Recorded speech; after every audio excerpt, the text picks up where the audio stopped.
Hello guys, ഇത് വന്നിട്ട് നല്ല പുളിയും മുളകൊക്കെ വെച്ച ചട്ടിയാണ് കേട്ടോ. അപ്പോൾ ഇത് വെച്ച് ചോറ് കഴിക്കാൻ വിചാരിച്ചു. നമുക്കിത് ചട്ടിയിലോട്ട് ചോറ് കഴിക്കാം എന്ന്.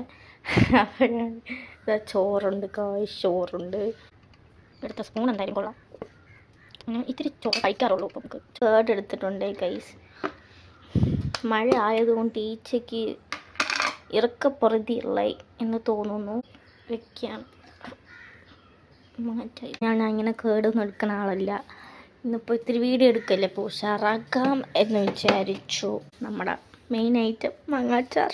ഓക്കെ, നിറയെ എടുക്കുക ഗൈസ്, കൊതി വിടല്. എല്ലാം കൂടെ കുഴച്ചാണ് ഗൈസ്, കുഴച്ച്